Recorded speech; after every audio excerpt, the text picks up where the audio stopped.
Welcome to the Insight Meditation Community of Charlotte. Nice to see a nice crowd tonight. Nice to see all of you on Zoom. Welcome.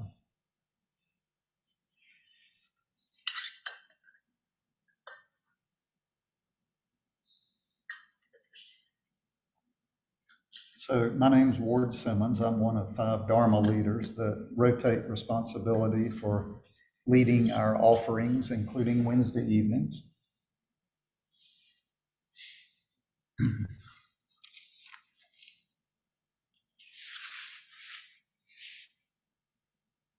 So are people familiar with the Pali word sutta?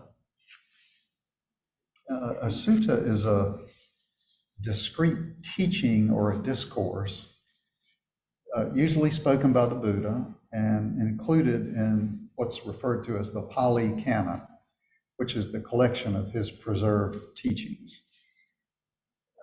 If you've ever heard the term sutra, that's the same word in Sanskrit. And the Pali Canon contains over 10,000 of these suttas.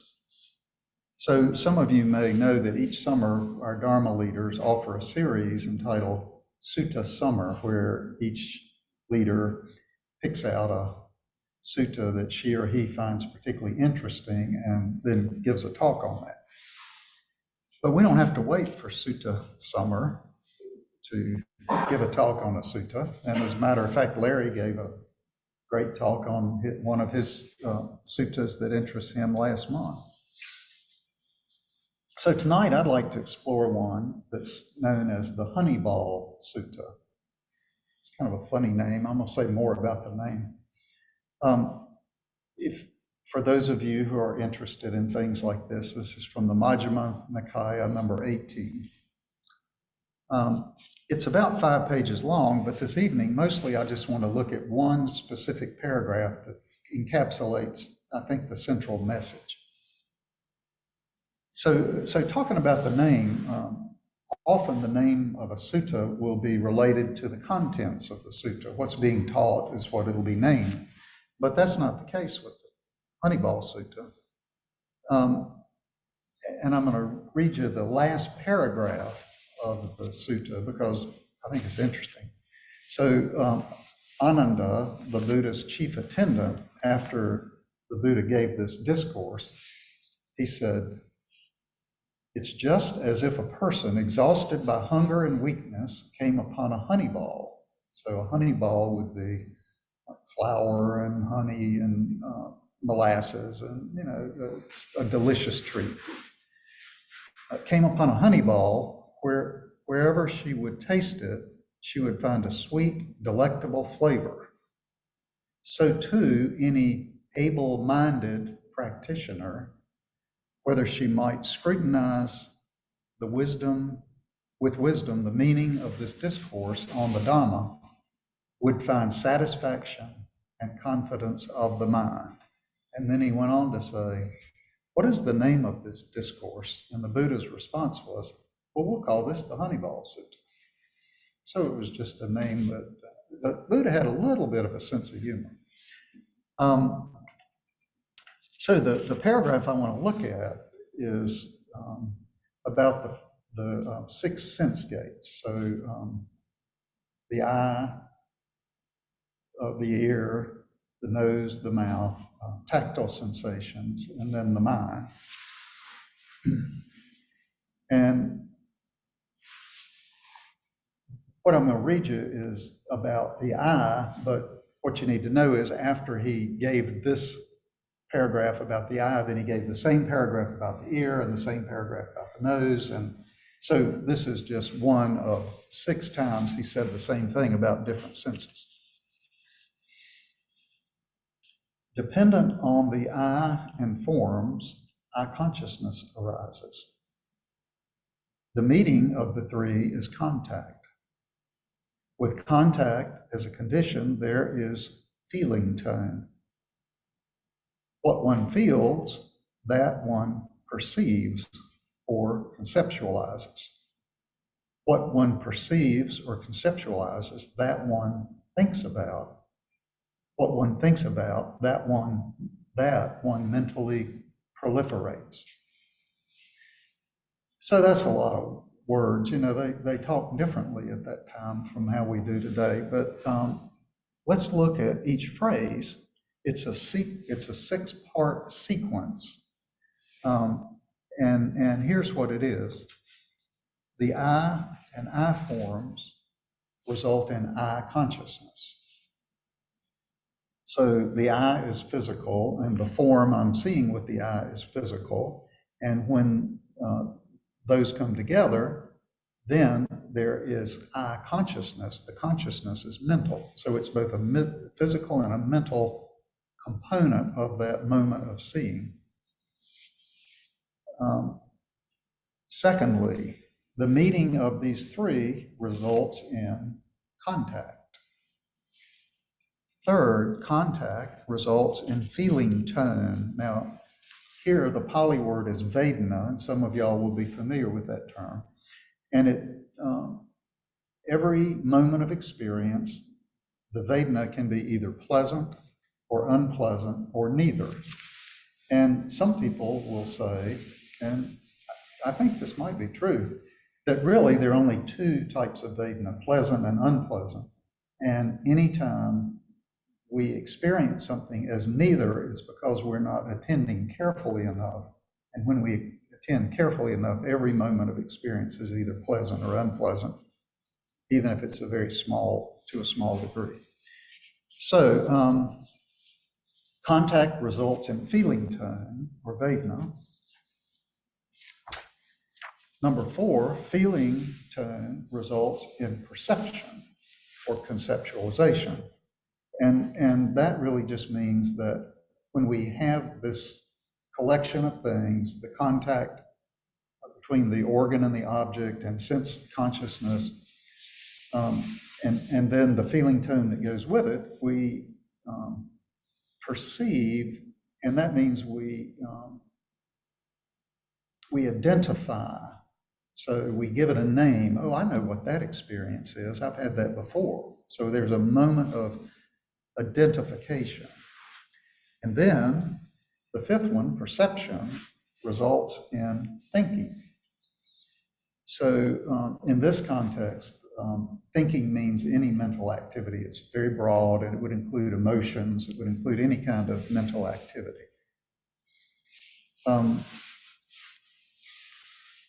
And then the 6th one, thinking results in proliferation. So I'm going to burden you with one more Pali word here. The word is papancha, and that is usually translated into English as proliferation, mental proliferation. It might be more familiar, the term monkey mind. I don't know if anybody besides me ever experienced monkey mind, but I heard a rumor that some people do. And another important thing to know about papancha is that is really a big trigger for craving and clinging. And just to digress for one moment, if you know about the Four Noble Truths, what that tells us is craving and clinging is the source of our suffering, and to whatever extent we can reduce it, we reduce our suffering. So this papancha, that's a pretty important thing to be watching, because it's a source of craving and clinging.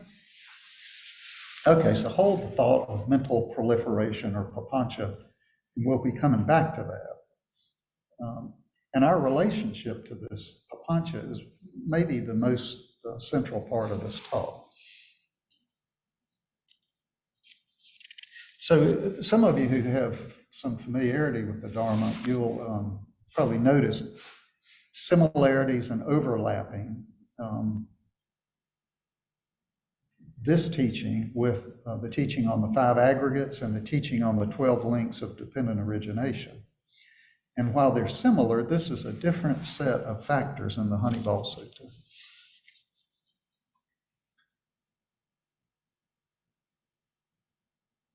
So one thing to know about these 6 things is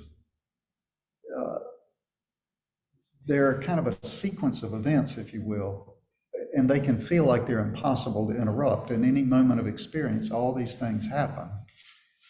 And once the first step in the sequence occurs, as is said here, for example, feeling results in perception. So once feeling occurs, perception is going to occur. So it's a chain of reaction. But is that really true? Or is it mandatory that they all follow after? So does anybody, hold up your hand, does anybody remember the board game called Mousetrap? Anybody ever seen Mousetrap? Yeah. If you're younger, maybe you have not seen Mousetrap. But anyway, when I was growing up, it was everywhere. My friends had it, and it was on TV and advertised. So when you're playing Mousetrap on the board, you land on a space, and if you land on the right space, you get to turn the crank. And turning the crank sets off this series of events, which is a lot of fun. There's the spring-loaded lever that activates a boot, and the boot kicks over a bucket, and the bucket dumps out a marble, which goes down this rickety set of stairs back and forth. And then it enters this chute, and it goes down the chute. And when it gets to the end, it hits this rod, which goes up, and it nudges a bowling ball up here, which falls into the bathtub. And then it rolls down to the end of the bathtub, and it drops down onto a diving board, which launches the diver over, and he lands on this platform. And the platform contains a pole, and at the top of the pole is a cage. And because the diver lands on the platform, the cage comes down and captures the mouse. But it all happens really fast, and it's fun to watch. But once the crank has been turned, we usually just sit back and enjoy what we're watching. But what if we were to intervene somehow? What if we were to move the bucket with the marble so the boot didn't kick it? Then we'd stop all the rest of that.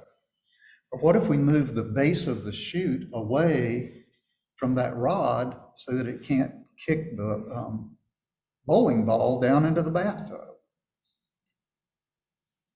So a moment of sense contact can feel like the turning of the crank that triggers all the rest of this stuff in sequence. Are there opportunities to interrupt this 6-part sequence that the Honeyball is telling us about? The answer is yes, there are opportunities.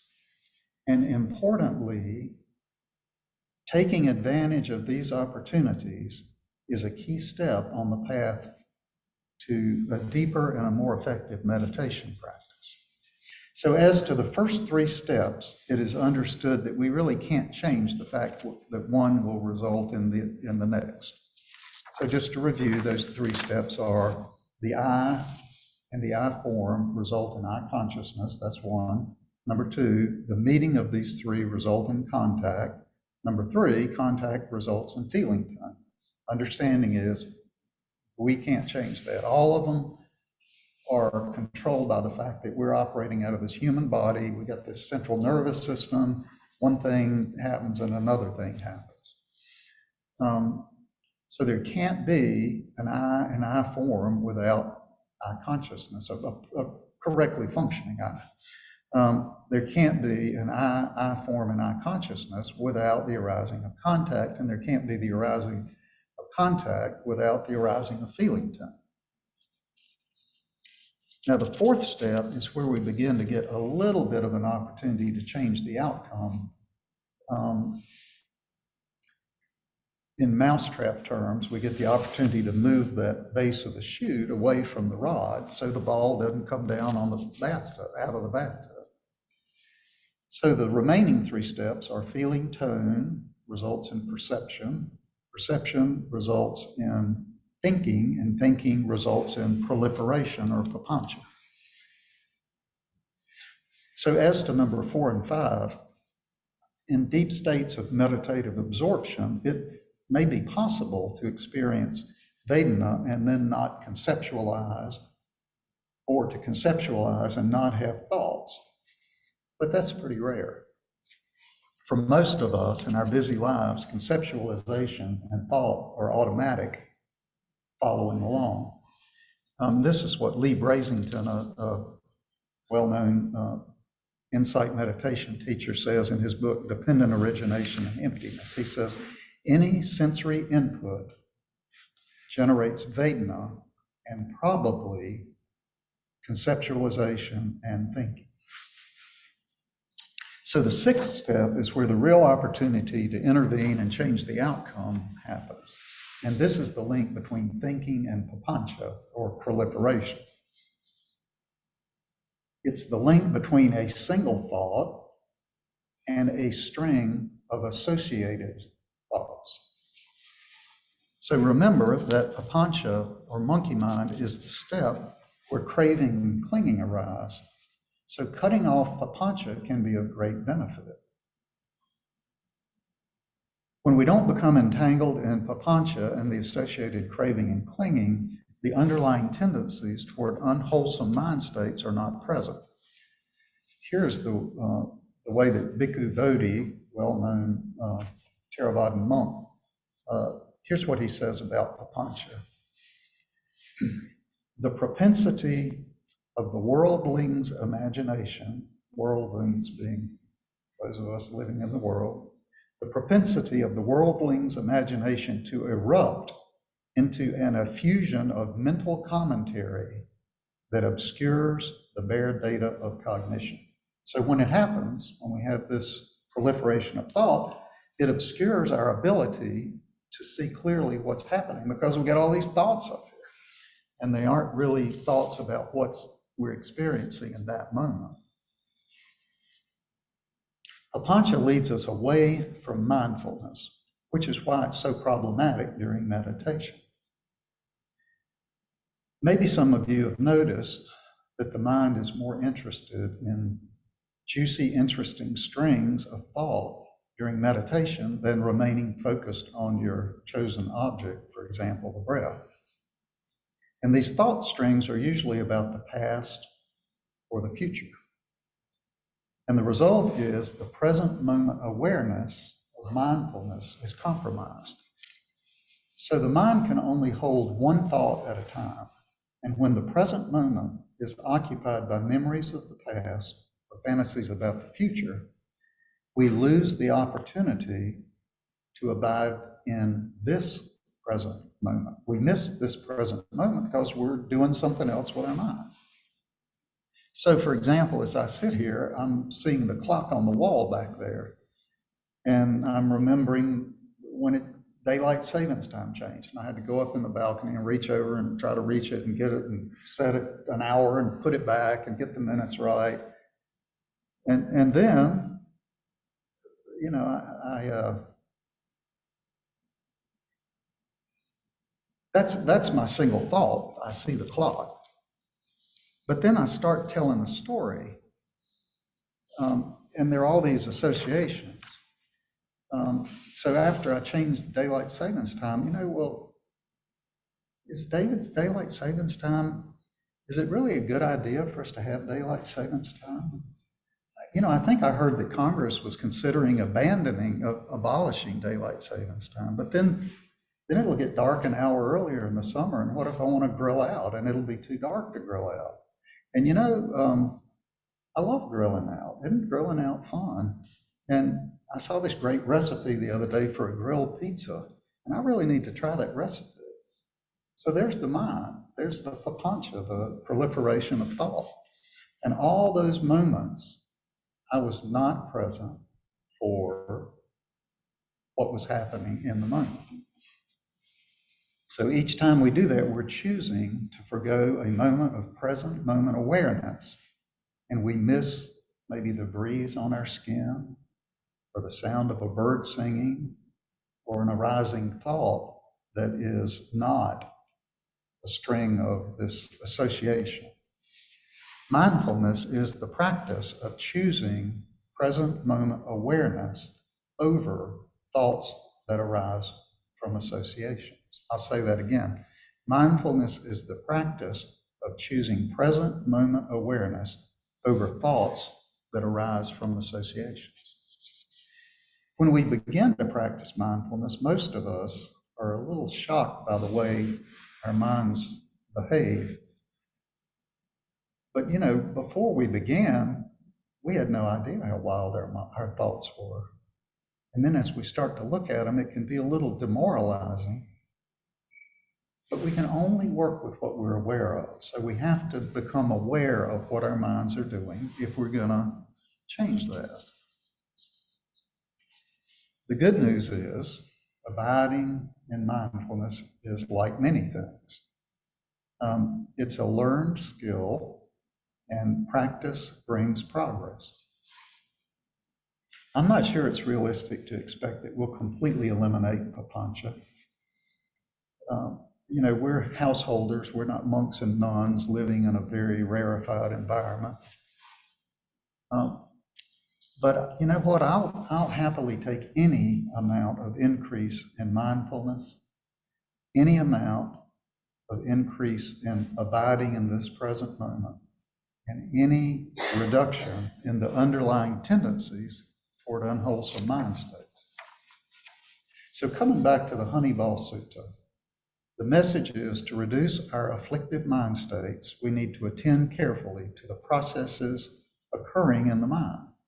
Meditation is the tool to use for that.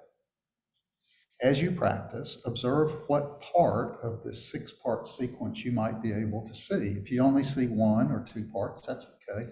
Keep investigating. This 6-part sequence of sense consciousness, contact, feeling tone, conceptualization, thinking, and mental proliferation. At first, it might be unfamiliar, but with time, it will become more accessible.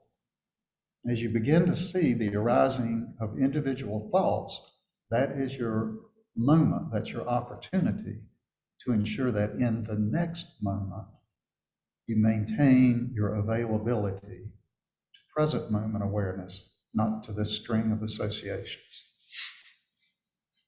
So I'm going to close by repeating the words of Ananda after the Honeyball Sutta was delivered by the Buddha. Just as if a person exhausted by hunger and weakness came upon a honey ball, wherever she would taste it, she would find a sweet, delectable flavor. So too, any able-minded practitioner, wherever she might scrutinize with wisdom the meaning of this discourse on the Dhamma, would find satisfaction and confidence of mind. I'll offer that for your consideration.